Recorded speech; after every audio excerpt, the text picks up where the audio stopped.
Good.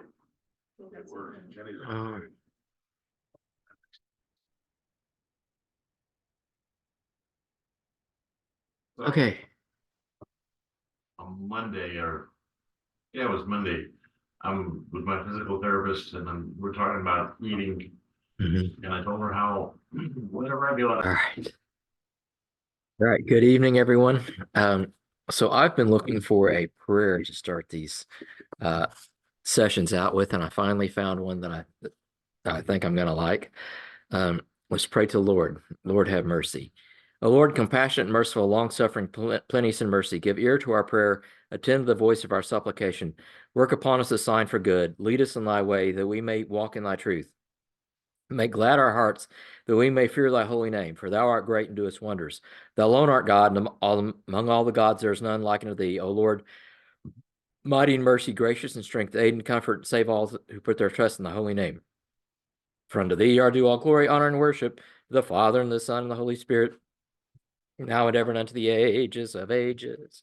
Excuse me. All right, so Lord of Spirits, chapter 7, War Against the Gods. So I forget what I know from reading this book and what I know from other things. So we've talked about how the gods, with usually spelled a little g in English, were the angels that were assigned to the nations, that intercepted the worship that was due to Yahweh God, the true God. And because they take something that is sort of more powerful than they are, they turned into demons. Okay. So that's who we're talking about when we say the gods, the war against the gods.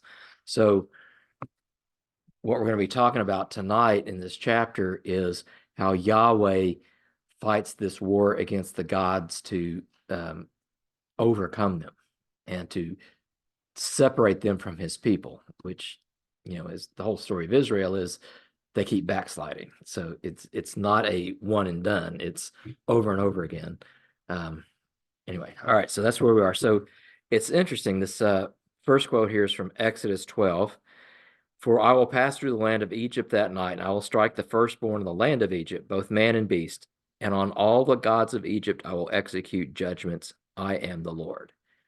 So we're all familiar with the last plague where the firstborn of everybody in Egypt was killed, but we don't often continue reading about this is really attack against the gods of Egypt by the true God.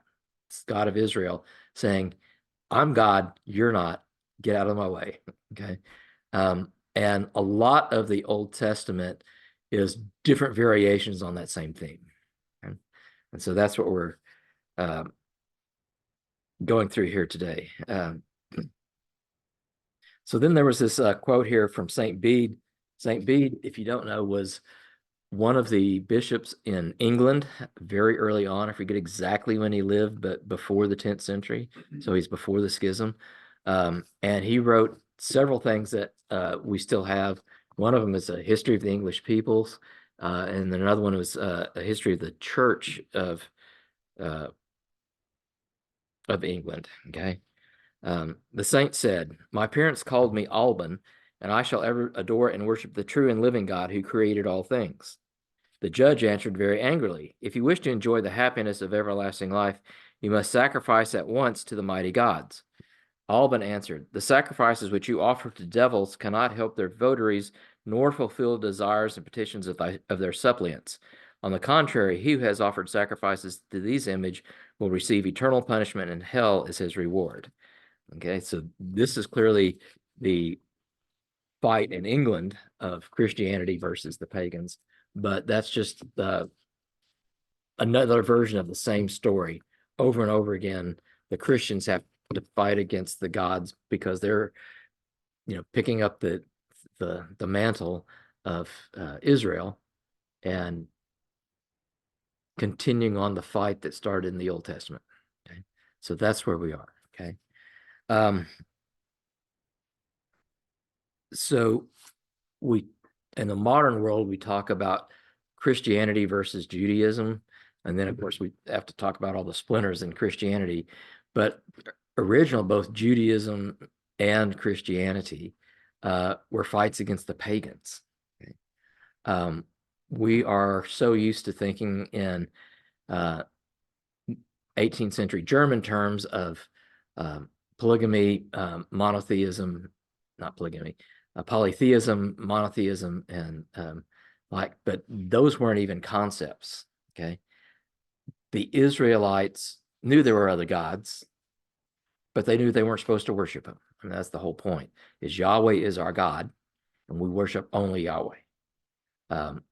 So they, quote, believed in the other gods. I mean, they believed they existed, but they didn't worship them. And so it's one of these places where, what do we mean when we say believe? What do you believe in? Well, I believe in a lot of things that I don't accept, right? I believe in communism, but I don't accept it. I believe communism is out there and it poisons people's minds and corrupts governments. Okay. So I believe in communism, but I certainly don't back communism. I've never intentionally befriend communism as a political theory, though individually, if I met a communist, I might not ever find that out for a while, just have to see how he acted. Okay. So when we, what do we believe in? It's not really what we believe in, it's who do we worship? That's the correct question. Okay. So that's what we're going to talk about. Who do we worship? Okay. And so we start with talking about mythic, and mythology, which now all has a bad story because we read Bullfinch's or Edith Hamilton's Greek myths. And so we think myth is a story that's not about anything real. And while that is partially true, he says that's now mythology. But myth is the stories we tell ourselves about who we are. So when we talk about Valley Forge, when we talk about landing at D-Day, those are American myths. They're our story that carry us, forward in life.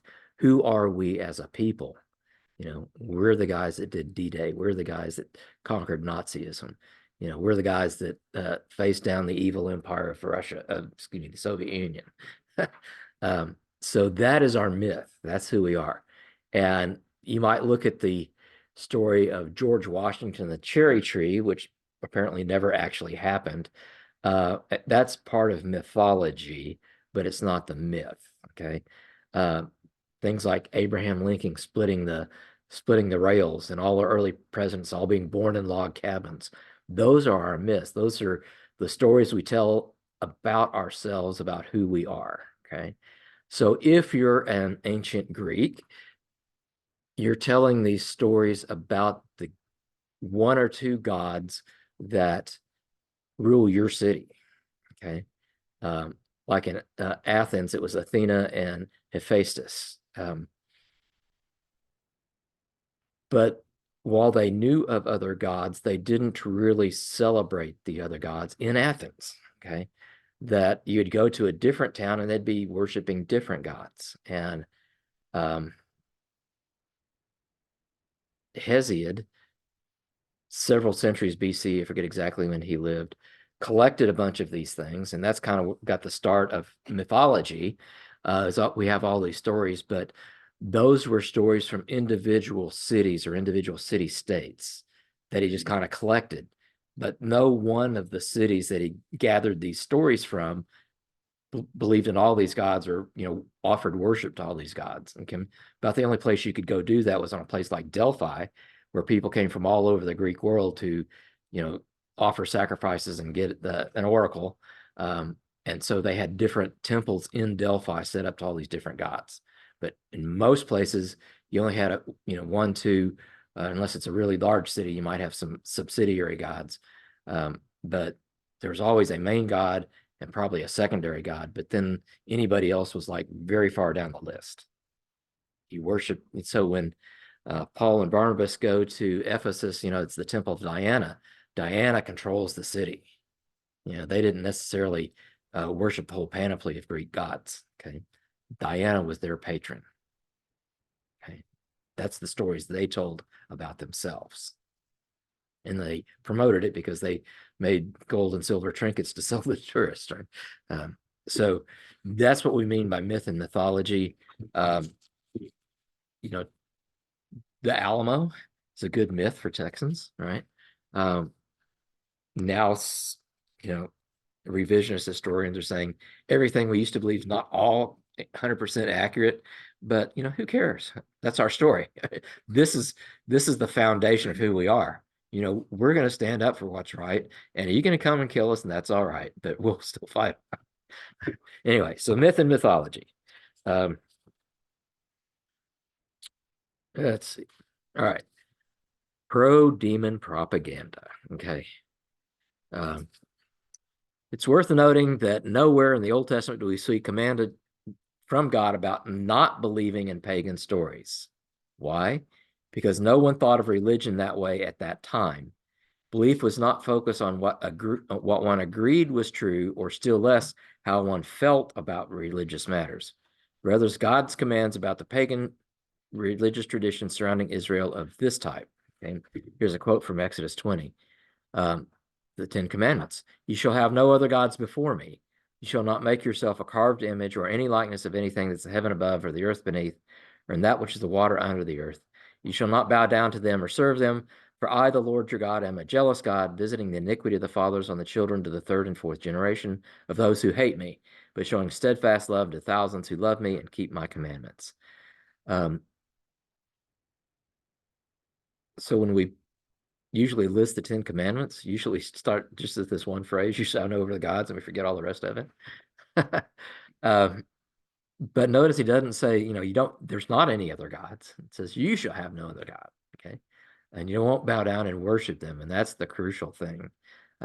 You might walk past the temple of Zeus when the Greeks are still in charge and say, yeah, there's the temple of Zeus, but we're not going to go in and worship him. That's what we're doing. Uh, and so the pagan gods are the gods that have no power, that they only get the power that you give them. And so, but I wanted to focus then on the last part of this, visiting the iniquities of the father on the children to the third and fourth generation of those who hate me. So it's not a general, God's going to, exact recompense from your kids. It's all about who do you like? Who do you pray to? And if you hate the true God, then he's not going to be kind to you or your progeny. You've got a choice. If you make a bad choice, it's not going to go well for you. I'm not going to look out for you. Essentially, is what it's saying. Turn your back on me, I'll turn my back on you. Okay. Okay. And he says this is because God is a jealous God. So Israel was set aside for God, and God didn't want to share, but he wasn't a dictator. He wasn't an autocrat. God allows people freedom. And that's kind of the, from the beginning of Adam and Eve, that's the whole point. We've got free will, and we're going to exercise it. And sometimes it doesn't go well. Okay. All right. All right.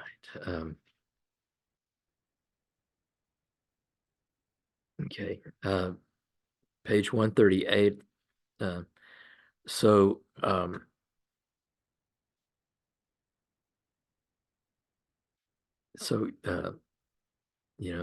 talk about Zeus defeating Kronos and, overthrew one god by another god, set himself up. And then Baal, the Canaanite god, defeated Yam and Nahar. And we'll come back to them in a minute shortly, because Yam and Nahar are two Canaanite gods of the sea and of rivers. And Psalm 23 in the Greek numbering, or 24 in the Hebrew number, talks all about God establishing the world on the oceans and the rivers, but in the Hebrew, he established them on Yam and Nahar. So anyway, we're going to get to that. So he throws this uh, foreshadowing here of what he's going to get to here in just a minute. So he said, what is the demon worship? What are these stories all about? And it's pro-demon propaganda. Okay. Stories told as if they're true, even though they're not true, to get you to provide benefit to these gods or worship in their temples, believe in their power and not the true God. Okay. That's the whole point of what's going on. And it's, it's just another reflex of the demons trying to intersect the worship that the humans want to give to the true God. And as they intersect it, then they become demonic because they're receiving something they're not holy enough to entertain, to control, to hold, to touch. Okay, that's the problem. Um,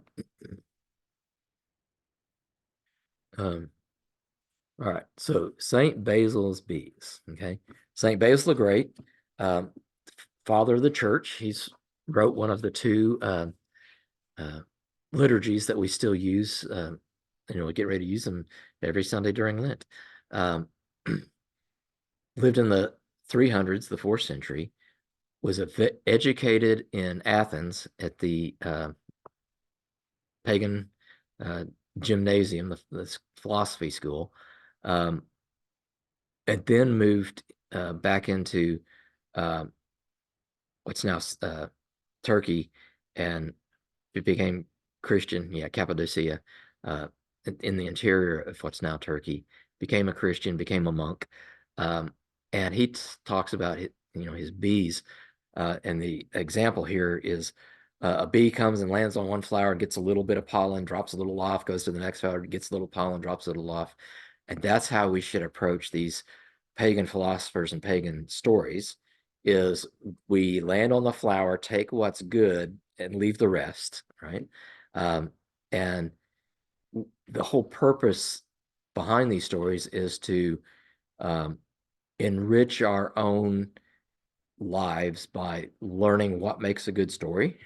Okay. So if you've ever watched a movie or a video that's supposedly based on the Bible up until like just the last few years, it was either a grand epic like the Ten Commandments and Cecil B. DeMille, or it was horrible. Absolutely horrible shows, that look like high school acting plays, and that was, you had these two extremes of how are we going to film Christianity or even the Bible stories? And you have these two extremes. Either it's going to be an extravaganza or it's going to be so awful you don't want to watch it. uh, so when we read pagan stories, we're supposed to learn how to tell stories. Okay. We don't have to believe that these things are telling us real things about like real gods. But what we do understand from stories is this is how stories are put together. These are virtues. These are um, qualities you should not have. Um, you know, so we learn how to be a person from stories, even if they're not Christian stories. Okay. Um, so we're supposed to be like bees. We're supposed to, engage these stories to figure out what they can teach us. Okay. So there are virtuous people who are not Christians. Okay. So sometimes those stories get told. So what are we supposed to learn from their stories? How to be virtuous. Okay. They also went and prayed to Athena or Zeus or some of these other gods. You're not supposed to give, belief in that part because we've got one God. Okay. But we're going to learn how to tell a story so that when we tell stories of the saints, that we know how to tell a good story. Okay. Uh, so we don't want to make those bad videos based on Bible stories that you can tell that they've got a $5 beard. Anyway, so let's see. So on the page of 141, he summarizes all that.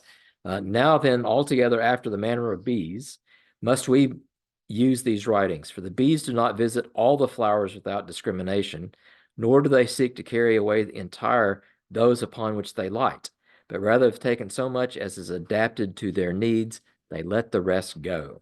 Okay? So we, if wise, shall take from heathen books what befits us and is allied to the truth, and shall pass over the rest.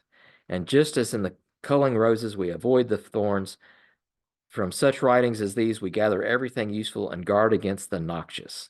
So from the very beginning we must exhume each of their teachings to harmonize it with our ultimate purpose, according to the Doric proverb, testing each stone by the measuring line. Okay. So then he goes on for a couple more pages, essentially saying this thing in more depth.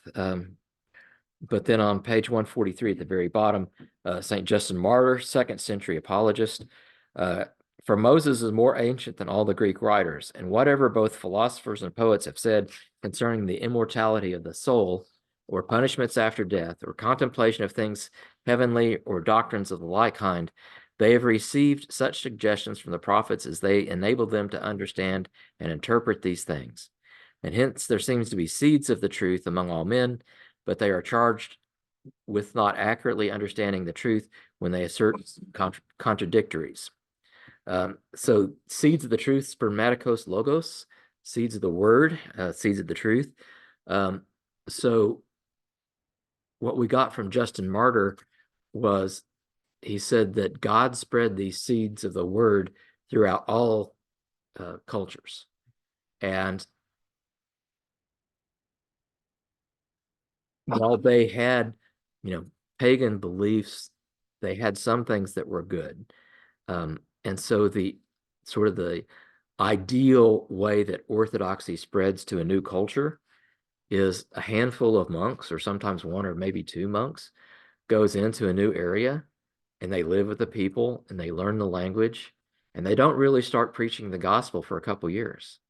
So they got to see that this is a guy who leads a life that's worth emulating.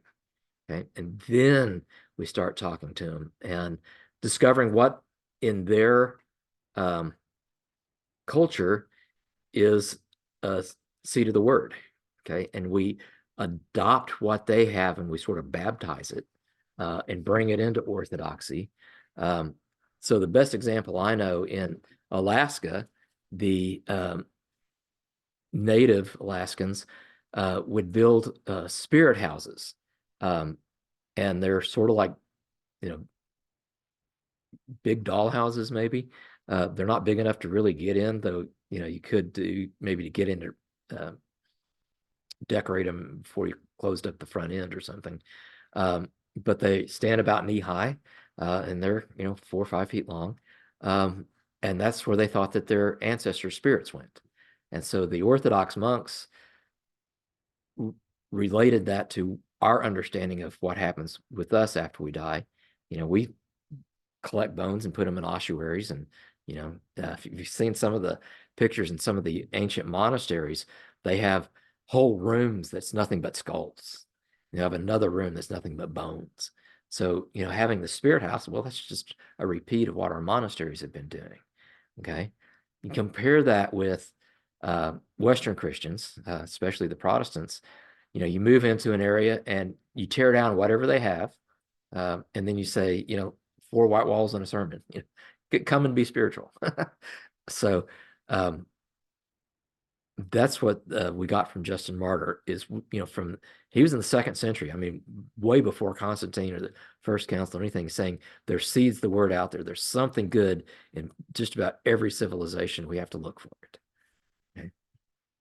And then ideally you choose those 1 or 2, 3, whatever it is, things, and show them how they relate to what Christianity's always said, and bring the people in.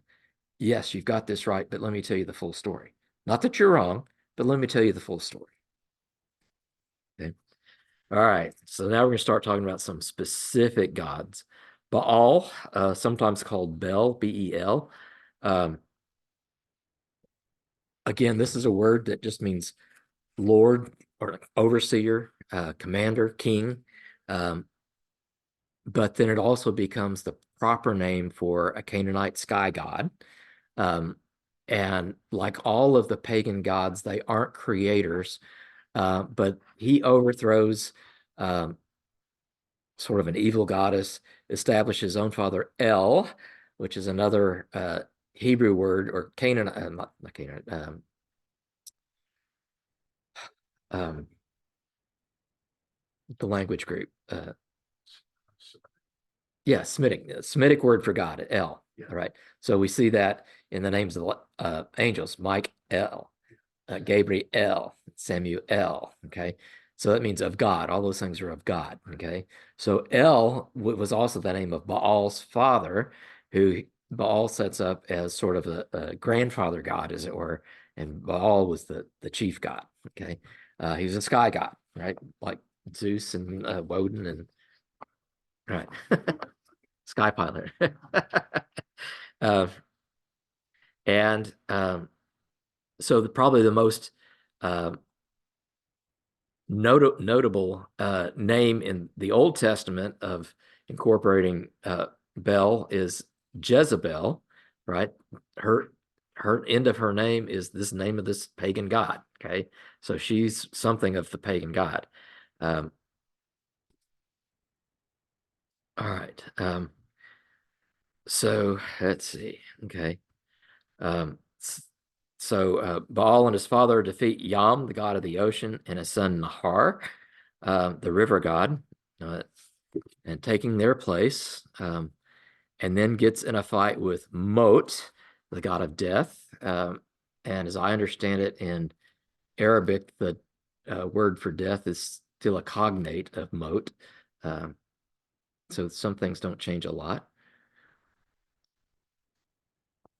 Yeah. And so um,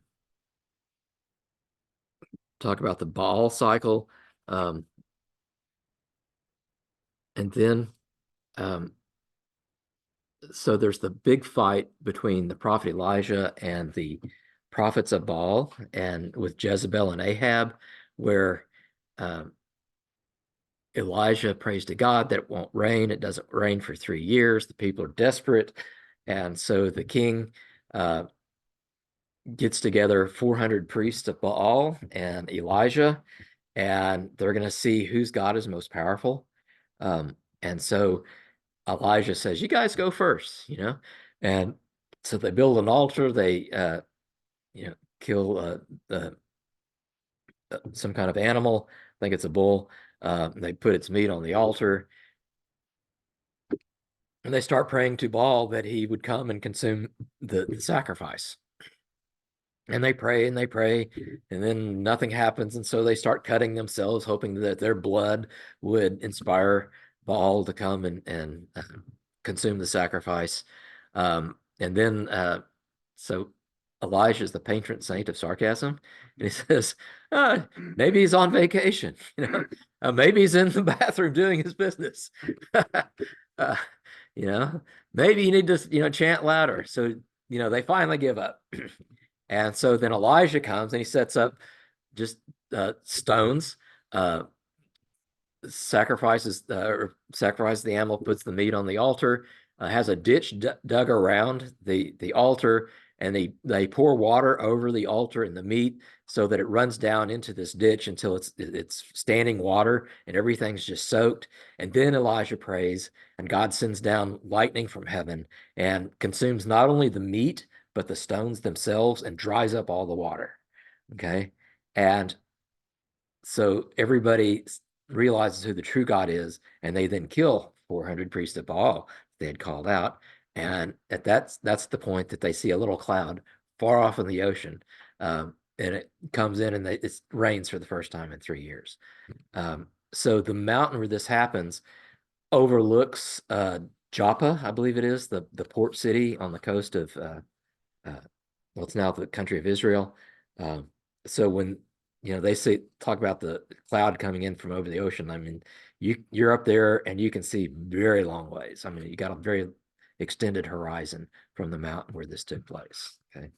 Uh, So now we're going to get to a paraphrase here of Psalm 24.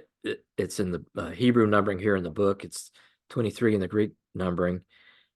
If you've ever been here early on Sunday before Orthros and heard the pre-communion prayers, this is one of 3 Psalms that are read in the beginning of that. Okay. Um, so let's see. Um, well, I'm just gonna find that real quick. Excuse me. I can do that.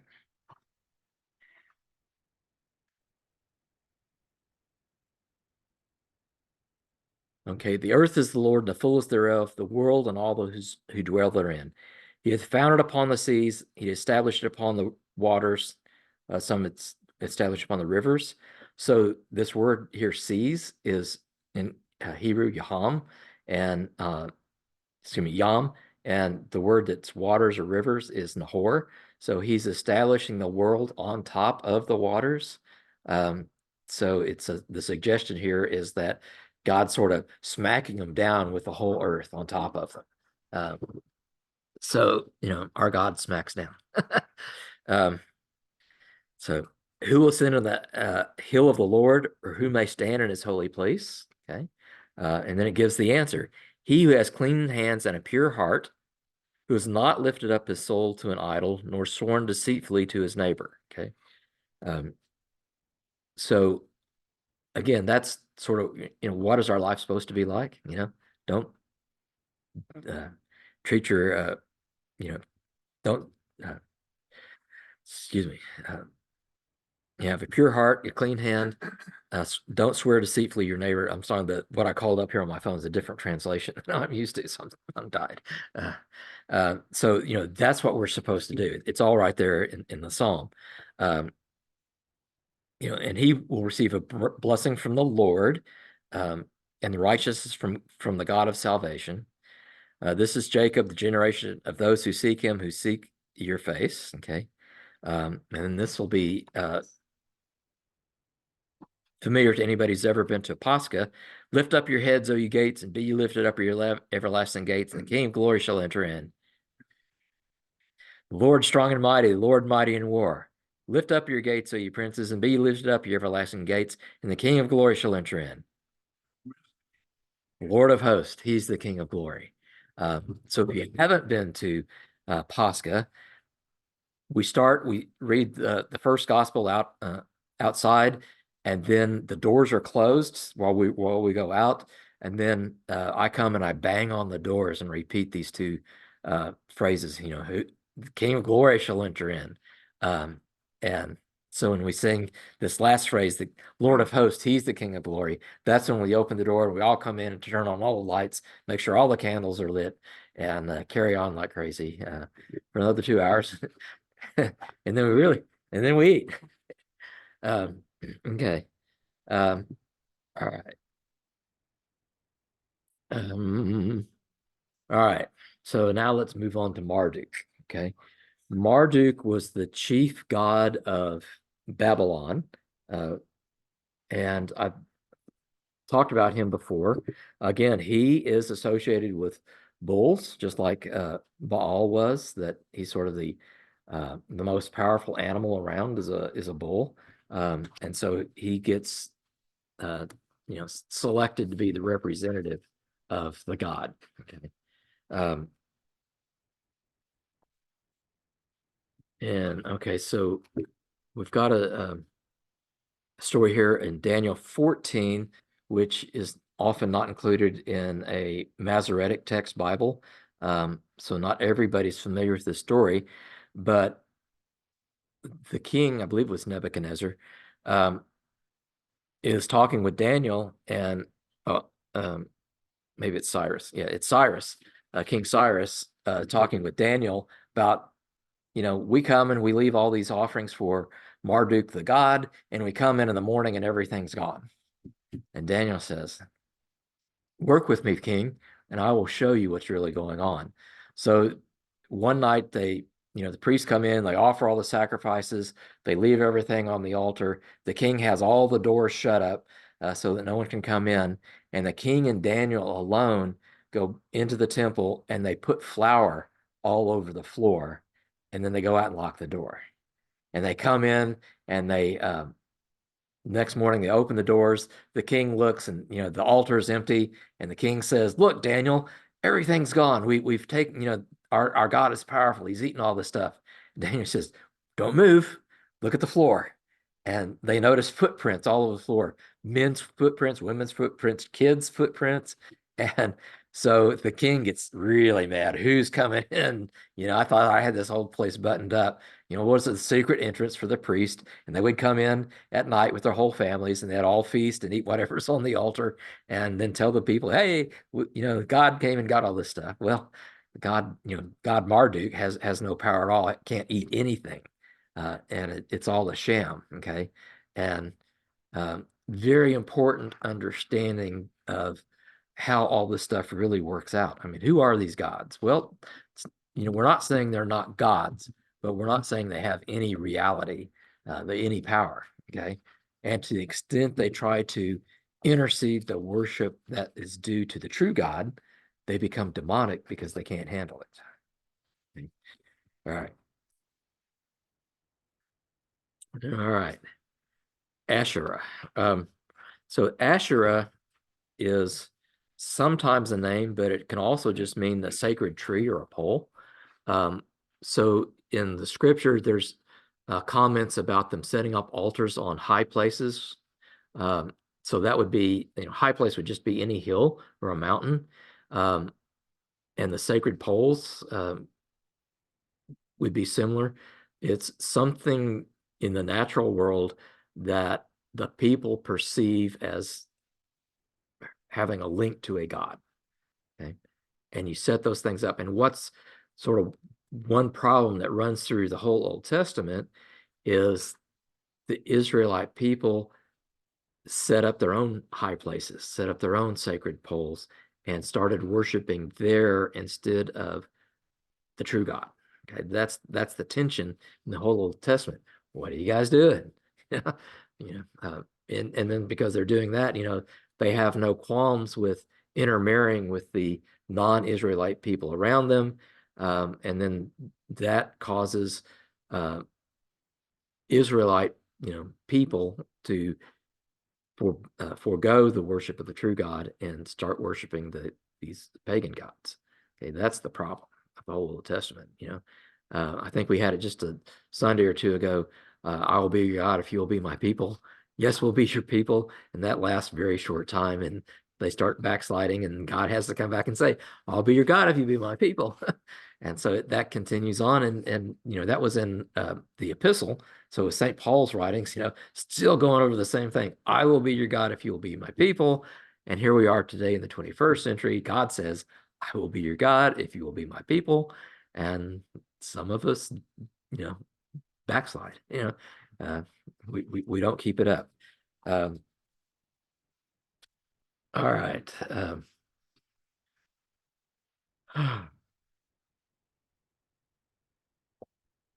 Uh, so,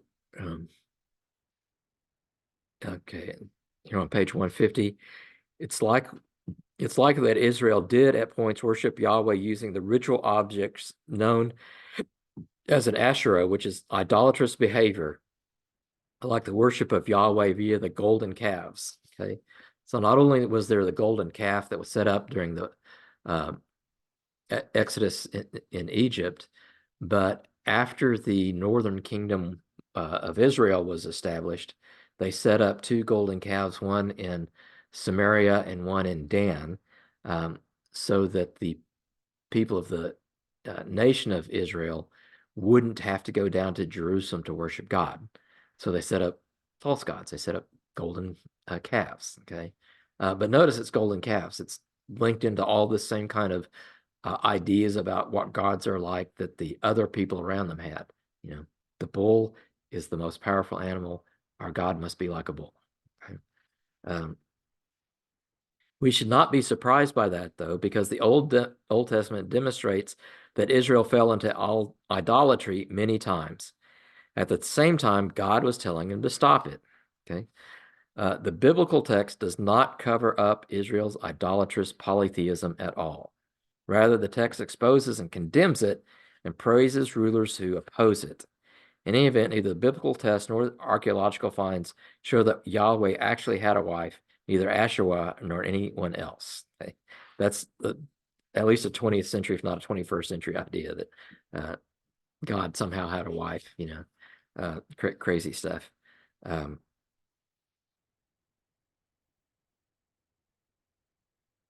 So anyway, all right. So other idols, he talks about Shemesh, one of the pagan gods, which means uh, a different god. The worship that the Moabites worshipped, and the name Samson is derived from Shemesh, would have the same consonants. And it's interesting, even though Samson is sort of a hero in the Old Testament, he's not a saint. Yeah, he's not a saint. He destroyed a lot of pagans, but he didn't lead a righteous life, didn't lead a righteous life. So anyway, so he's not a saint, even though he's a hero in the old sense. Okay. Leading back to what we talked about at the beginning, we tell Samson stories because he's a hero. We can learn things about what it means to be virtuous, and how to how do people go wrong, right? Samson's a good story on how we go wrong. Okay. All right. Okay. So he mentions Moloch in First Kingdoms, that children were sacrificed. And if you read through that part, there's several instances about a king sacrificing his child at the city gates. And what we think they were doing is they were sacrificing a child and like putting it under the cornerstone of the gate as a way of calling down that God to protect the city and keep the enemies from ever bashing through that gate. That was their thought. So not good stuff. Okay, and Dagon, another paganite god. So it's interesting. The Philistines capture the Ark of the Covenant. They carry it and they put it in their temple, and when they put it in their temple, their statue falls over and shatters. And they then move it around within their territory for like 3 months, and everywhere it goes, it's like destroying the idols, and all their magic power things don't work. And so they take the ark back to the Israelites, say, "You guys keep this thing. We don't want it anymore," because he's overcoming Dagon everywhere he goes. Right. All right. Okay. Spiritual warfare, and so I believe I've talked about, if not in this series, in some of the past series, about what it means for the warfare as the Israelite people entered into Palestine, the Promised Land. And there's all these accounts where they're, quote, killing all the men, women, and children. Okay. But then you keep reading, and the whole problem is they didn't kill all the men, women, and children. Okay. So if there's a pagan deity that people are worshiping, the way you destroy the worship of that deity is to get rid of the people that are doing the worship. Okay. So that when the Israelites came in, they would kill the priests and the people that were carrying on this kind of worship, so that they couldn't worship anymore. And when you kill the people that worship a demon, then that demon ceases to exist because there's no one to acknowledge him. So that's why when we look in the 20th and 21st century, all these neo-pagans, they actually have no clue what they're doing. It's impossible for them to actually recreate anything. I mean, they can, in a new way, interact with the devil and allow the devil into their life, but they can't actually worship any of these pre-existing pagan gods because they've been destroyed. Christianity destroyed all of them, you know, in the 3rd, 4th, 5th, 6th century as it spread through Europe. There is no Western paganism left. If you want to know a modern pagan, you got to go to Africa. It's the only place they're left. What about India, the Hindus? Yeah. Oh yeah. Sorry. I don't know what to make of the Shintoists and the Buddhists. Because in their concept, Buddha isn't really a god. Right. Buddha's not a god. He's a teacher. Yeah. So yeah, Hindus also have pagan gods. So they do. Yeah. And if you really want to explore how that works out, there's a book, The Young Man, the Gurus, and Elder Paisios. Okay, that really gives us our best window into how that works out. Okay, so the reason why Orthodoxy tells people you shouldn't practice yoga is those stretches and poses, and especially if you're in some group that does the chanting, the alms and whatever else, those are all preparatory to pagan worship. And so we shouldn't do anything that's preparatory to pagan worship. Why has Satan apparently given up on false gods in the Western world? Because Marvel Universe. Sir, I'm serious as a heart attack. Marvel Universe is bringing back all the old gods. right. And what are kids doing? They're worshiping these. Really? Oh, Yeah. seriously. I mean, it's not worship like we understand worship, but they're being pulled away from churches and being pulled away from religion. Mhm. Yeah, because Satan is using them to pull them away from the truth. Mhm. Okay? Right. I know I get an argument from a lot of current, but he's evolved too. He's figured out that technology is the gods Mhm. today. Right. So it starts with humanism in roughly 1000 AD. In humanism starts taking control in universities in Western Europe, and that leads to man being the measure of all things instead of God being the measure of all things. And that leads then to, quote, the Enlightenment and rationality, where, if we can't explain something rationally, it doesn't exist. Not that there's some things you can explain rationally and some things that you can't, right? So, I always like to say, so rationally explain what love is, right? I mean, you can talk about how it affects someone, but you can't explain what love is. What's love by itself? Can't do it rationally. You can't measure it. What's the measure of love? Well, you can't. Okay. But it's all about making human beings the measure of how we judge the universe instead of letting God be the measure of how we judge the universe.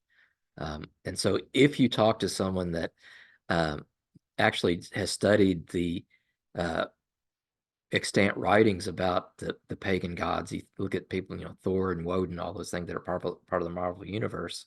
And what the Marvel universe is portraying is not what the old gods were. It's something new. It's just taking the name and some of the attributes, Thor still got his hammer. But I mean, Thor was the thunder god. It's sort of like Baal. But that's not, Chris Helmsworth is not Baal. That is the actor. But still, that type of entertainment. Yeah. People away from. They're the heroes. Yes. Right. Like Moana. Right. Yeah, they're the heroes that exist. Right. Not our saints. Mhm. Right. I guess I think it's going toward, more earthy type, tree huggers. Right. Religion. Well, it seems like satanic influences now are not vested in pagan type gods, but it's invested in false ideas. Exactly, right. Yeah. So Alexander Solzhenitsyn famously said, the line between good and evil goes through the human heart. So each one of us has the propensity for good and the propensity for evil. And the question is, are we going to do good and seek after God or not? And all these other things, Marvel Universe and whatever else is going on, are ways to detract you from the true God, trying to stop you from doing that.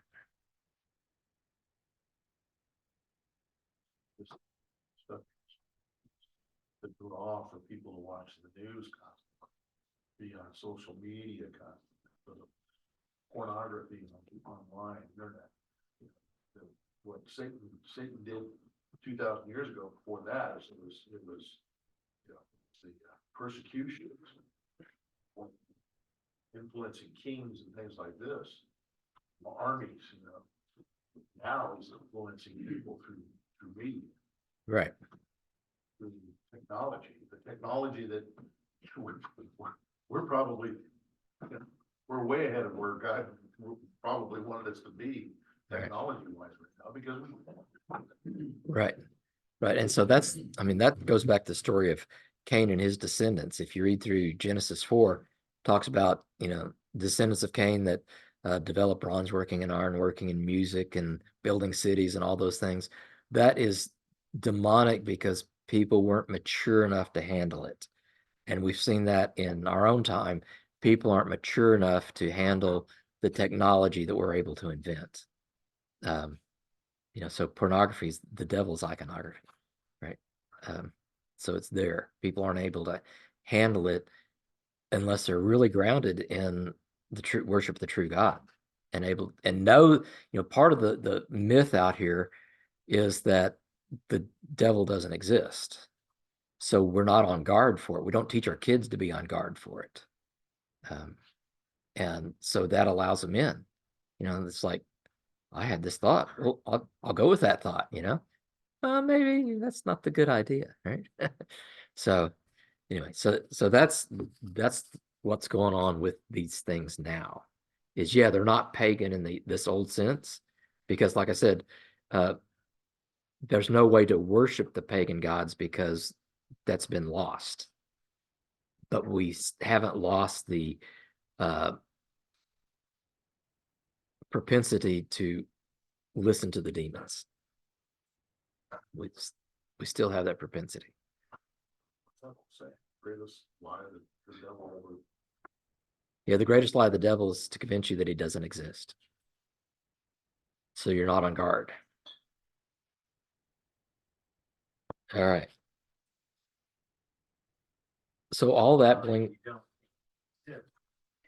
Analysis, what occurred around you, it's gonna be completely skewed. Exactly. Yeah. It's the only way it can Well, be fixed. if you deny his existence, you essentially deny the existence of evil. Mhm. Nothing can be evil. Right. Which is, if you've paid any attention at all, that's the modern university system. Yeah, It's all about what you think. You have your own truth. yes. California just passed a law that allows pedophilia. Yeah, it's your truth. It's just, was it, young, attractive people, Yeah. youth attractive? Right. We're not going there.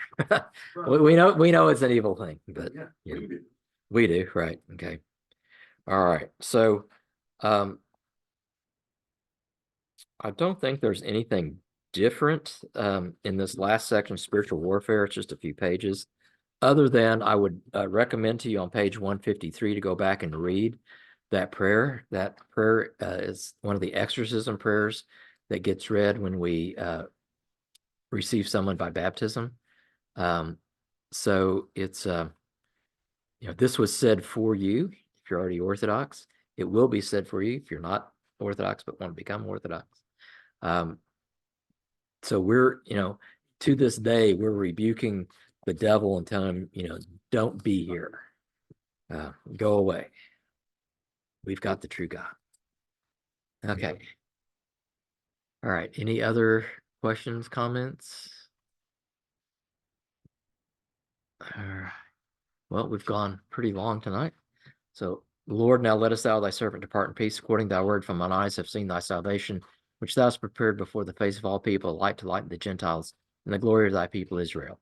Go in peace in the name of the Lord. Amen. I think Iceland, like